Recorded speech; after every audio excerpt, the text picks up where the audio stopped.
trying not to let this show raise my blood pressure, because we've seen these men for some years now. You know, we've seen them on our TV screens and know their characteristics. We know their mindset.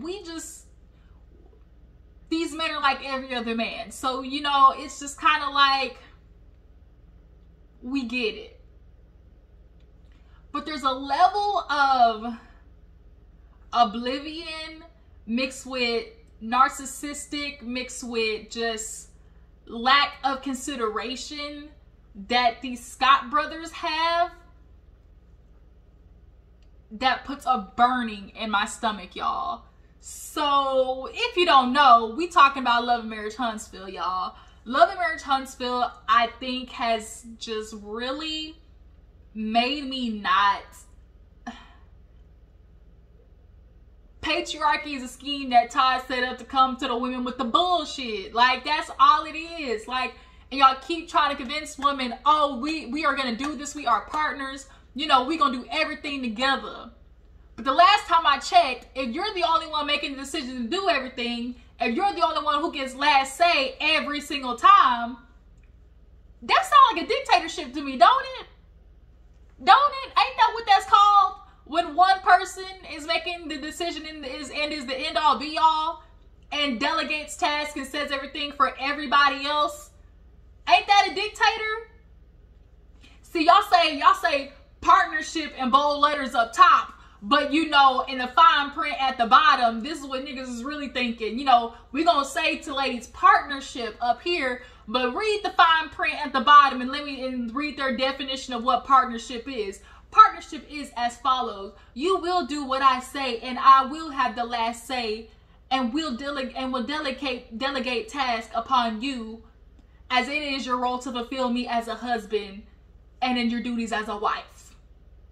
Because that's always the thing. Your duties as a wife, you know, your duties as a wife, you know, what you won't do, another woman will. It's just kind of like,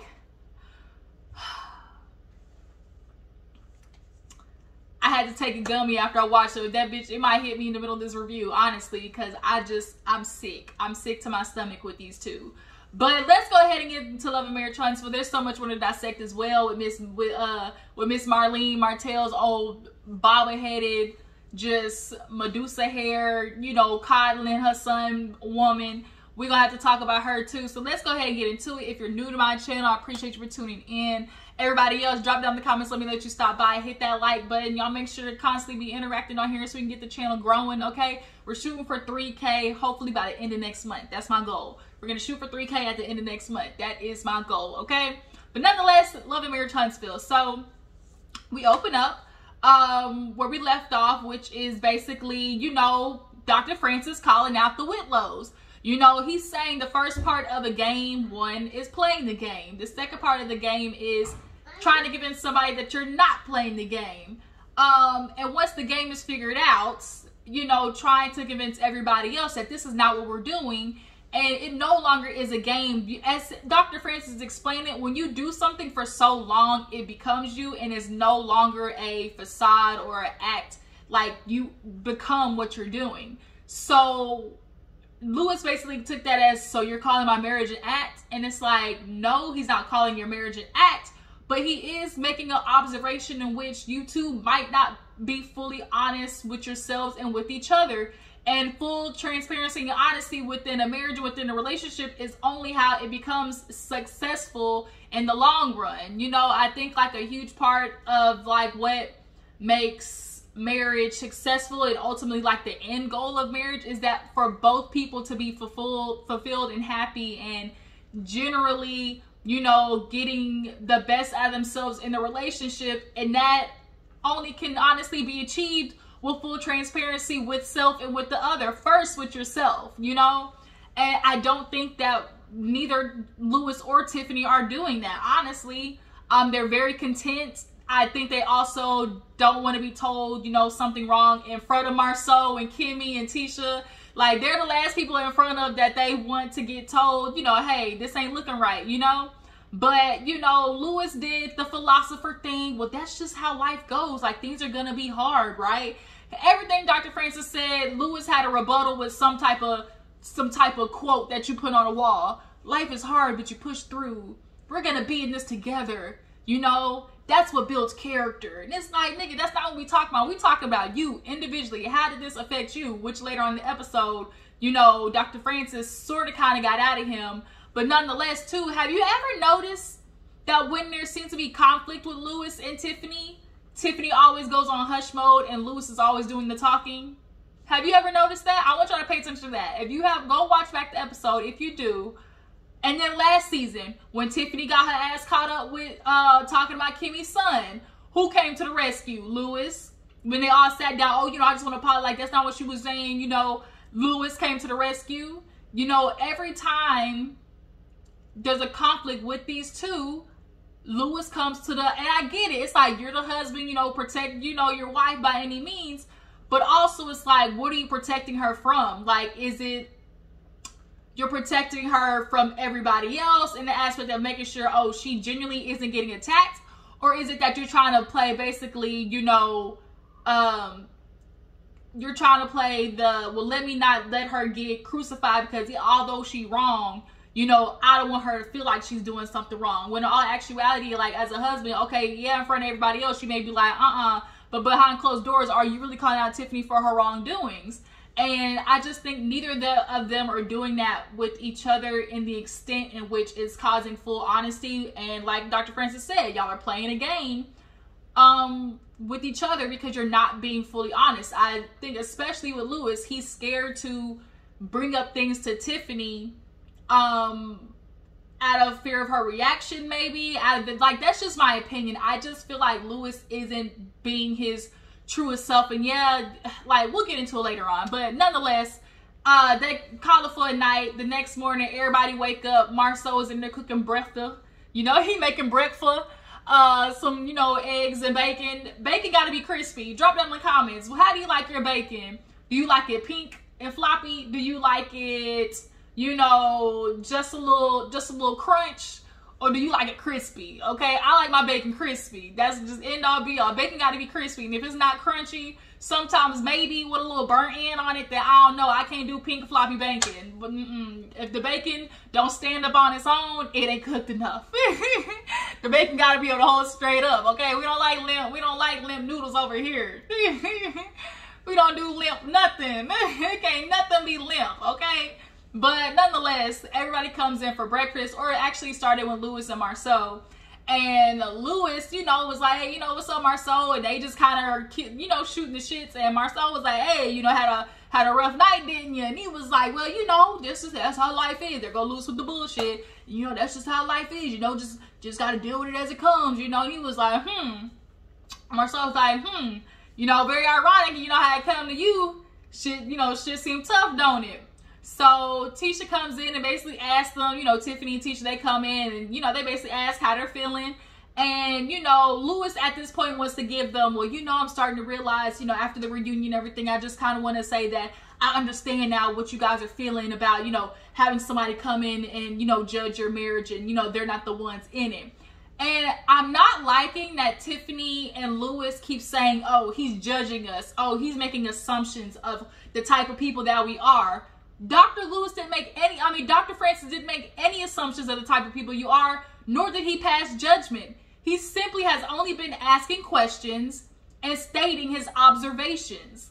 And you don't like it, so be it. But I don't like when there are people who take other individuals genuinely just voicing their observations of them or bringing up concern. And then it's like, oh, we're being attacked. Like, I don't like people who sit in like this victimhood mode, and Lewis and Tiffany definitely were doing that this episode. Like, oh, everybody's attacking us. And it's like, actually, nobody was attacking you. And you keep turning it to that because you don't like what you're hearing. Point blank, period. That's how most people are. Like, if you're a person who you're not liking what you're being told, it's easy to say that, oh, I'm being attacked right now. In all actuality, no, you're not.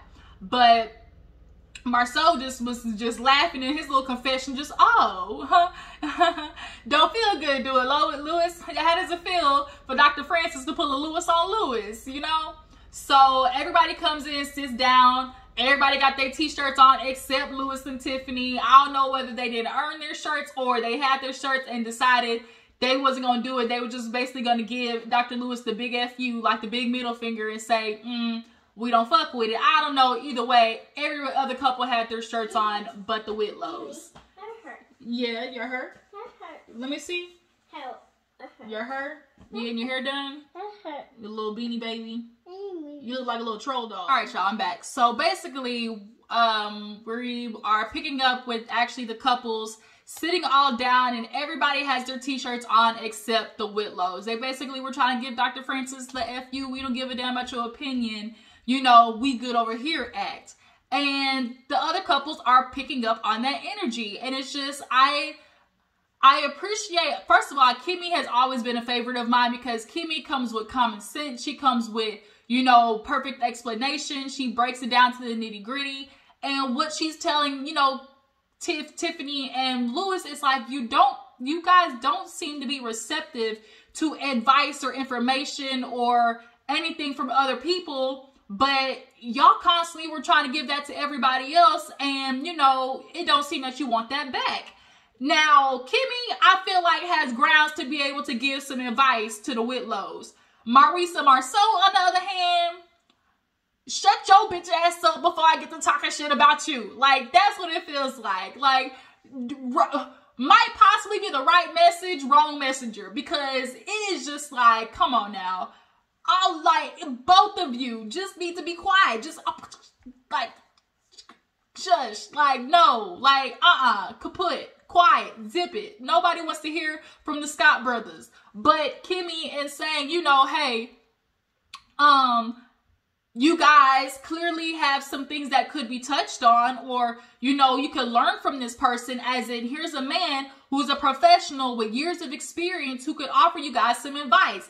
And all they can seem to, like, stay on is, well, he made a judgment about my marriage in 6 seconds. And she was like, well, you did it to Marceau. And it's like, cue playback. And, of course, they did the playback.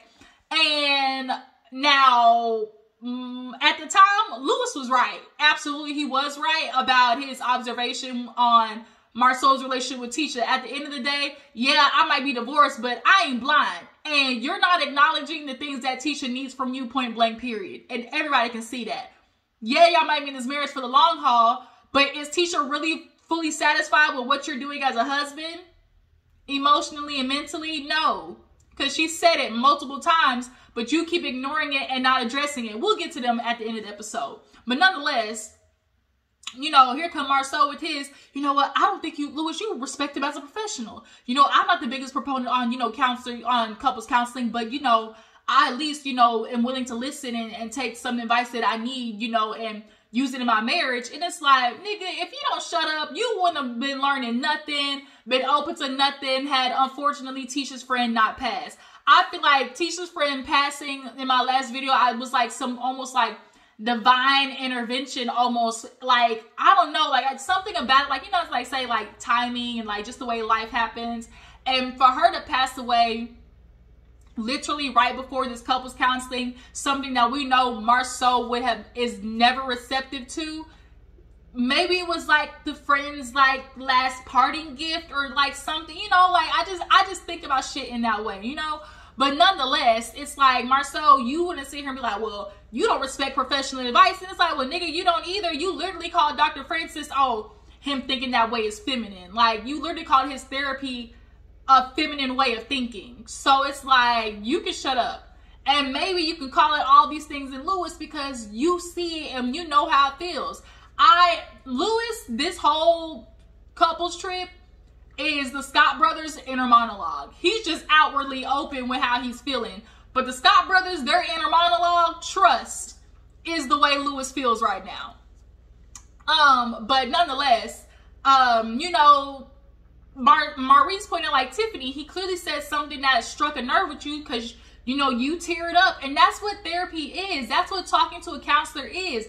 It's not for passing judgment. It's not for making any assumptions. It is simply bringing up, you know, your life thought process or, you know, bringing up a different technique or bringing up, you know, maybe the way you think about something a little differently. And that's what he offered to Tiffany. Like you said, I never thought about it that way. Tiffany said she never thought about it that way as losses But if you think deeply on it, it's like they genuinely are. A divorce is a loss. You know, adoption is a loss. You know, not having parents that can parent you is a loss.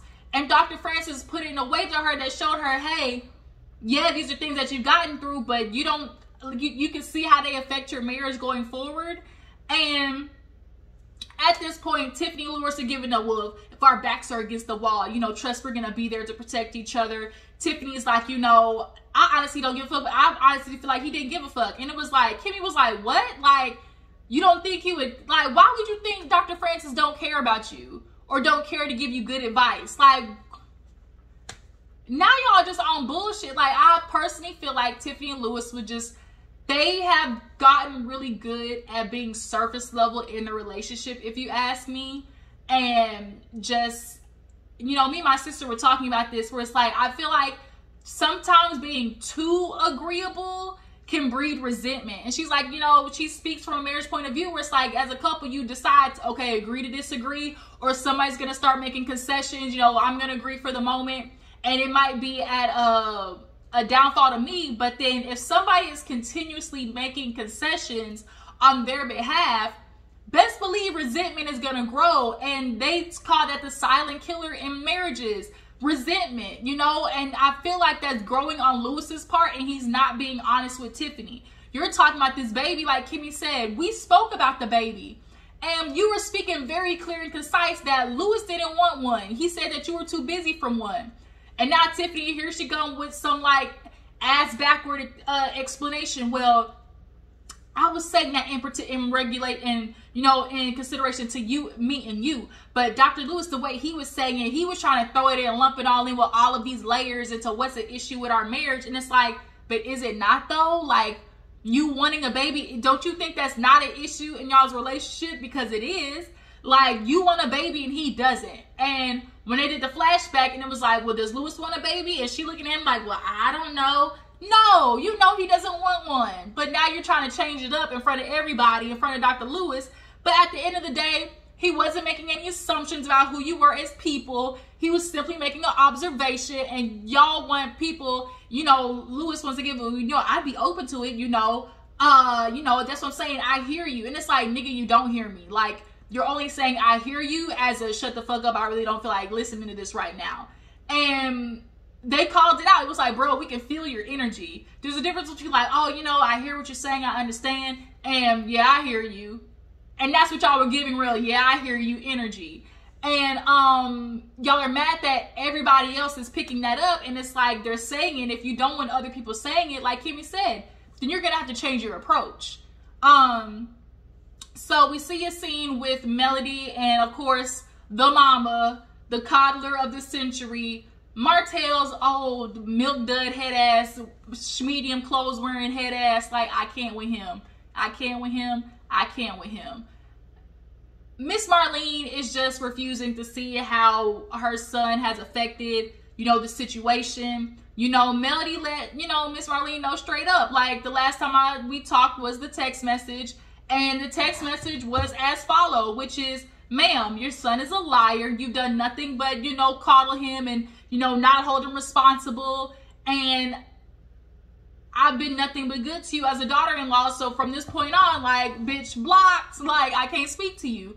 And, you know, Melody explained to her, like, at that point in my life, I was doing nothing but trying to protect my peace. So I had to block you. Because here it is, you know, she asked Miss Marlene, is there anything I've ever said negative about you? You know, Miss Marlene was like, no. So it was like, you know, that's what I thought. But, you know, watching it back and seeing you, you know, talk about me as like, you know, oh, you know, she just gonna put my baby in the grave. You know, she just gonna kill my baby. And Miss Marlene still stand by it. I mean, I at least she say it with her whole chest. But it's like, Miss Marlene, have you ever thought about the thought process of like your husband doing what a husband is supposed to do? Like, especially after she had a baby. Because remember Marlene said, oh, when the children were small. And Melody, clearly it seems Miss Marlene is talking about a time when Melody either just had a baby, was newly gave birth, or at least just like within the first year of having whatever baby was at the time. So a woman who just went through such a traumatic thing, because giving birth, I don't care what nobody say, that shit traumatic. Like, I just pushed a whole ass human being out of my vagina, okay? I'm gonna need some time, back. You know, I need help. And that's what a husband's supposed to do. So he working, picking up, you know, the slack, and that's what happens. And that's what, you know, what Melody called it. Was like, you know, as it is, Miss Marlene, you know, as husband and wife, you know, there were times I picked up, you know, waited on him. And there were times that he waited on me, like, as a couple would do.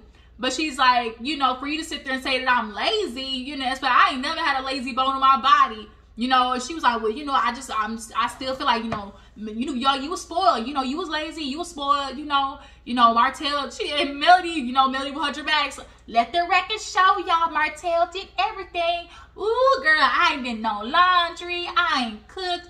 I ain't come up with no business ideas. You know, Miss Marlene was like, girl, cut it out with all that. We ain't got to do all that. Like, Melody was definitely doing her Cherie Holt stuff. But she was like, you know, in the marriage, and then Miss Marlene said, we're not gonna talk about that. And it was like, Miss Marlene, let's talk about it. Let's talk about it. If we're gonna talk within the marriage, you don't want to talk about it because you know at the end of the day, your son is full of shit. Like, that's just what it is. And you know he did some wrong. And I really feel like that's why Miss Marlene has yet to come to a reunion. I think she's not yet ready to address her son's actions and how she plays a part in the type of man that he is. Point blank, period. I think Marlene is not ready to do that. Marlene and Martell need fucking therapy. Point blank, period. But nonetheless, you know, let the record show. Ooh, I ain't do nothing, y'all. I didn't come up with no business ideas. I ain't do no laundry. Ooh, you know. Miss Marlene said, we didn't talk about that. When she brought up, you know, within the marriage, that's what we gonna talk about. Okay. Miss Marlene was trying to make sure she stayed off that topic, okay? Within the marriage, she didn't want to talk about what's going on within that marriage, because within that marriage, Martell was community dick. He was out there cheating with a bitch named Coleslaw and had a baby. You know, we don't want to talk about that, Miss Marlene, do we? But nonetheless, you know, she's like, girl, you my grandbaby's mama. We gonna always be good. I know you was mad, you know, girl. I still feel the way I feel. You know, I still feel you was spoiled. And at this point, Melody just left it because it's like, she's gonna be in my life. She's a children's grandmother. Like, it is what it is. She unblocks her. Miss Marlene, girl, you just keep me blind. And it's like, at this point, it's given they're gonna be real fake, nasty to each other from this point on. But at least Melody had to talk with her. But the real talk that needs to be had, the real talk, y'all know what the real talk I'm talking about. That talk has yet to be had. Ma'am, what your son did in this relationship. You want to talk about me being lazy, but look where I'm at now. Look where your son at. Let's ask the question, Miss Marlene. Has your son got his business license yet? His builder's license? Where's the builder's license, Miss Marlene? Want to talk about lazy? Where the license at? Where the license at, Miss Marlene? But yeah, so moving on, we see Miss Marlene talk to Martell. You know, she said, oh yeah, you know, me and Melody talk. He told me, oh, what's going on? Oh, you know, I'm just real busy. You know, the orders, you know, Inez wine. I gotta order some more bottles, increase productivity. And it's like, nigga, bottles where? Because people talking about they ain't getting their orders. I feel like, bruh, you was on some bullshit with Inez wine, as your uncle was upset about. You try to have a selling point. You need something to get into. You was looking for a quick way to make money. And Martell, the problem is you're not passionate about anything. You want to get rich quick scheme. You want to be successful in your life, but also tear down Melody at the same time. And you don't get blessed that way. That's your problem, because you're too busy worried about trying to tear down Melody's success that you're not even realizing all that energy you're putting in Melody that you're not putting into yourself, and you're not building nothing for you. The last name Holt is no longer existing as generational wealth, because the only reason Holt would have moved on is because of Melody. Let's keep it real, which is why she changed it to Melody Cherie.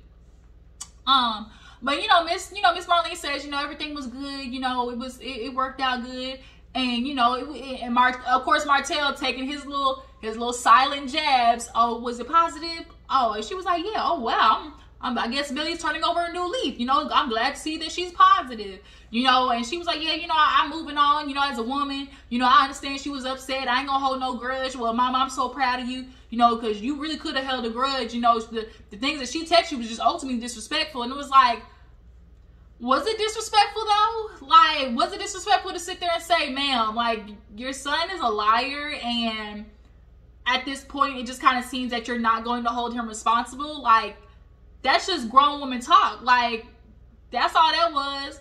But, oh, you know, you ain't holding a grudge, Mama. Like, you know, that's good. You know, at least, you know, we're going to move forward. And it's all about co-parenting. And it's like, you want to co-parent, but then talk shit about the wife. But talk shit about the mom. But then want something from her.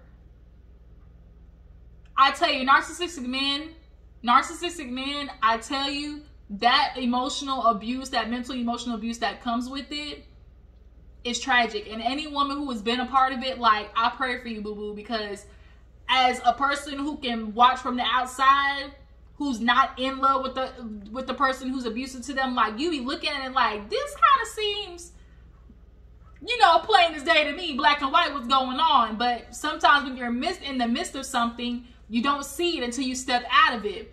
And it's hard watching other people from the outside. You know, when we watch Tisha, when we watch, you know, Kimmy, like, from the outside as viewers, we're like, this shit ain't right. Like, this ain't right, you know?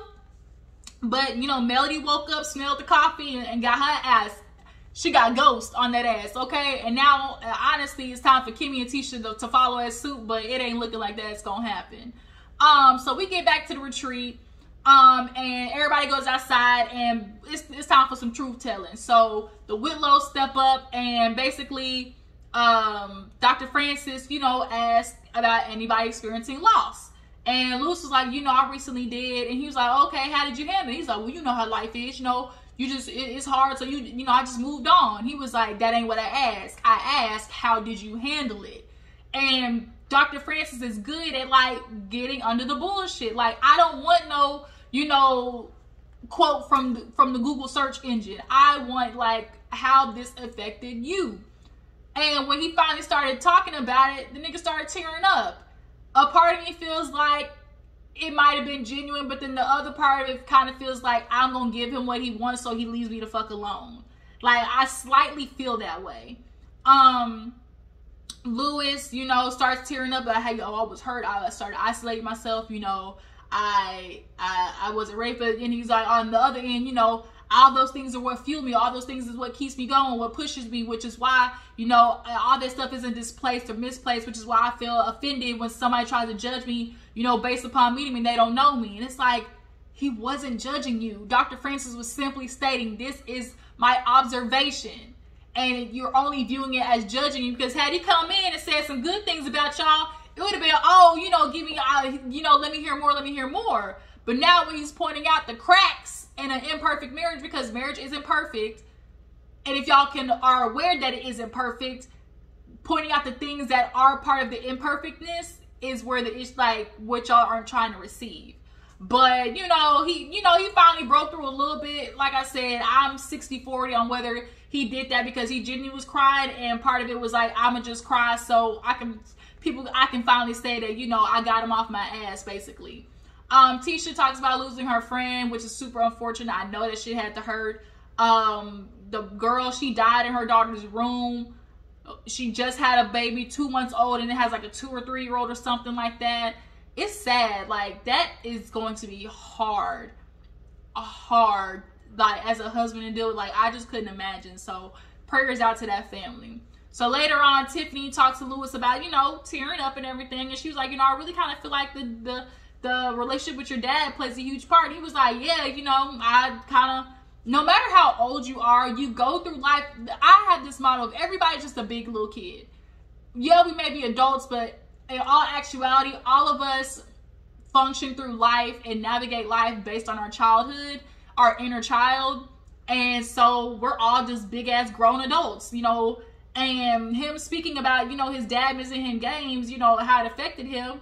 Like, that goes to show, like, shit, Louis, you got stuff to work on. Even though you got a relationship with your dad, there's still a disconnect there.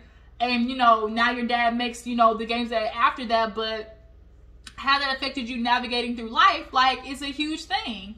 But he had that little emotional moment. He's like, but this is why I would say busy movement or something like that. And it's like, no, yeah, you keep moving with your life, but also there's a such thing as like distracting yourself. And that's what Tiffany and Louis seem to be doing.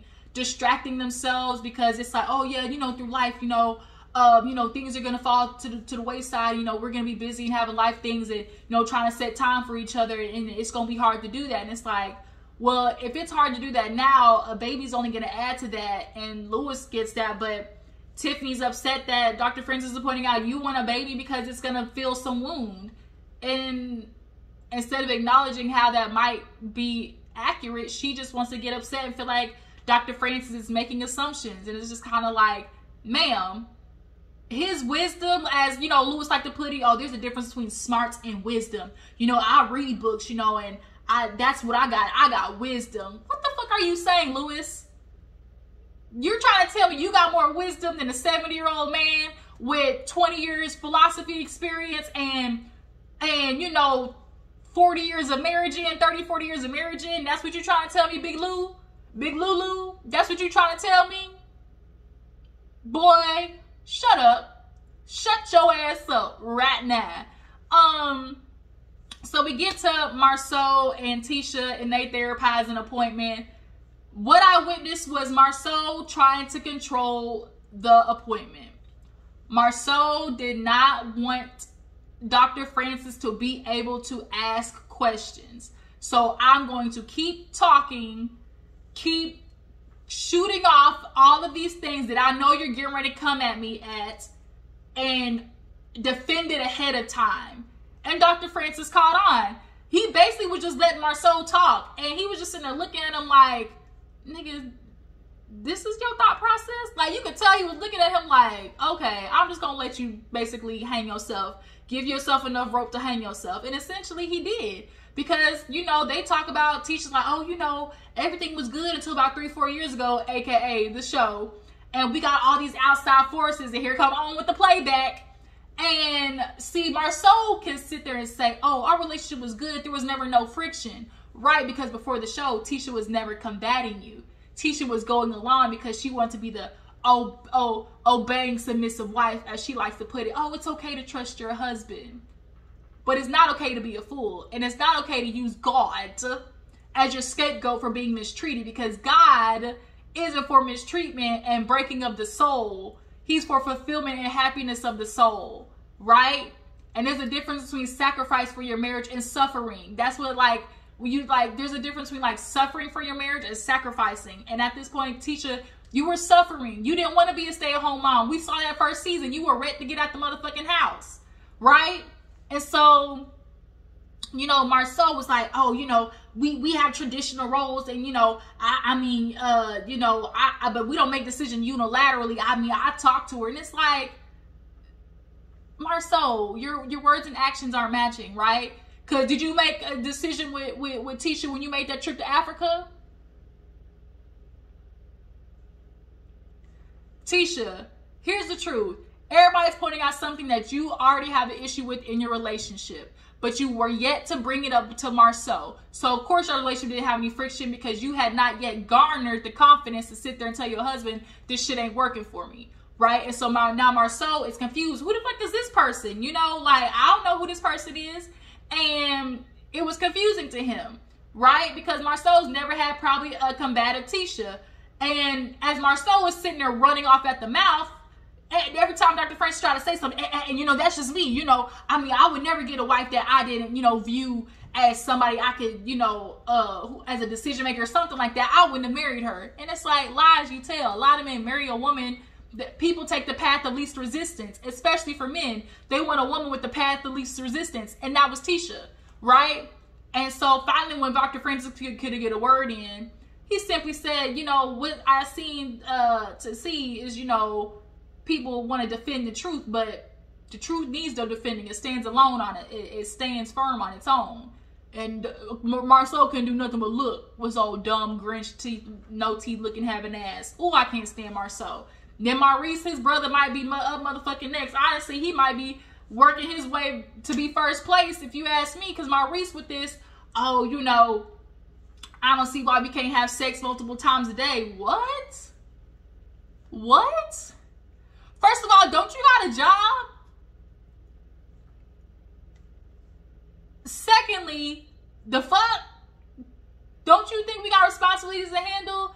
And secondly, Maurice is clearly only viewing sex for his pleasure. You're not even thinking about, is this going to be pleasurable for my wife? That's the issue. Like, a lot of men, anytime they're going to their wife wanting sex, they're not viewing it as, oh, let's share this experience together and both get something out of it. He's only worried about busting his nut. You know, he's not worrying about his wife feeling, you know, mentally, emotionally, and ready to get it on the pop and to hop on the dick and do a full split, because she ain't even moist nowhere downstairs, because guess what? After we get done, I still got shit to do. You know, and as her being a type A personality, Dr. Francis, you know, checks like, oh, you know, you're probably thinking, you know, let me get these things done first, and then, you know, let's, you know, bust the headboard. But when you're living with a man who feels like, well, that ain't my job, like, that's what a woman's supposed to do, it's like, why would I want to sleep with a man who's okay with watching me do all this work? Somebody who said, we're going to do this shit together,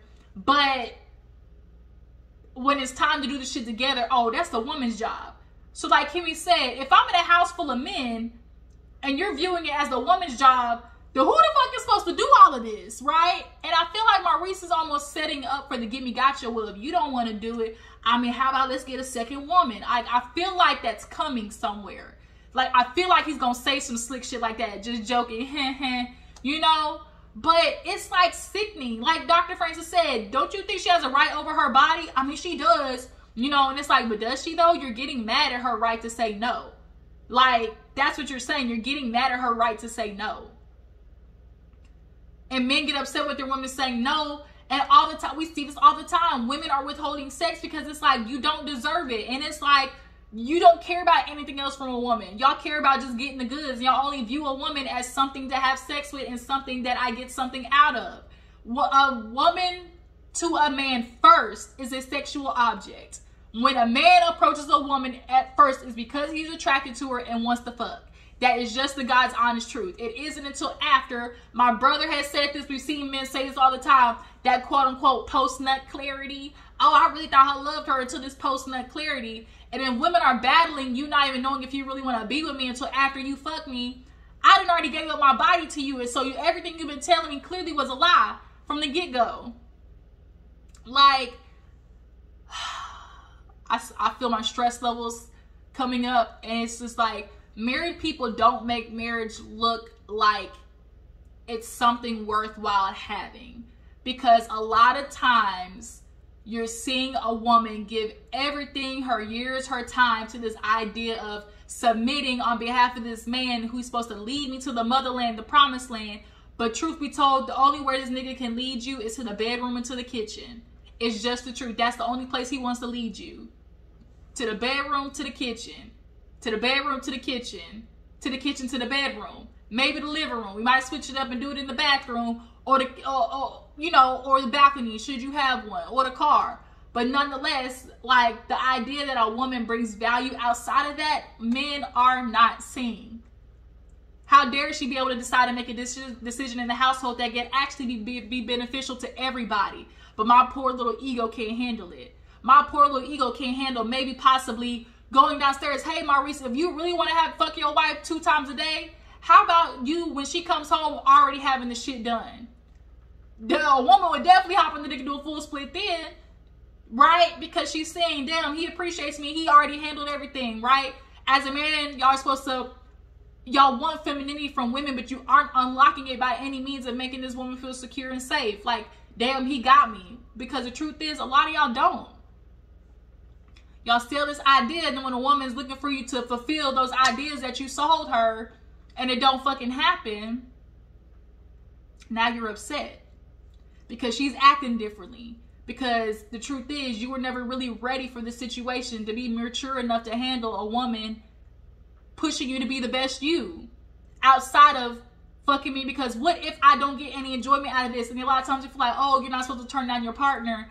And it's like, so y'all want women to have sex with their man to fulfill his needs because sex is the emotional fulfillment for men to feed, honestly, their ego. And I'm supposed to do that for him because I love him. But what if I'm always doing that? What if I just literally become a living sex doll for my husband because I'm supposed to do that as a wife? And then what about me, though? Like, what about my sexual fulfillment? What if I don't get no orgasm? And studies show 50 to 60% of women, heterosexual women, are not getting orgasms. Y'all ain't helping nobody reach the big O. As they say, get their soul snatched. You know? I just feel bad for Kimmy. I feel bad for Tisha. And I'm watching Tisha and Marcel constantly try to defend the relationship. And Tisha, you're not going to get a better marriage because you're not being honest. Lord, this review went on longer than I expected. But I just had to go off, y'all. Like, these niggas just really pissed me off. Like, I can't. I cannot. That was Love and Marriage Hunts for you guys. Tell me how you feel about the episode. Drop down in the comments.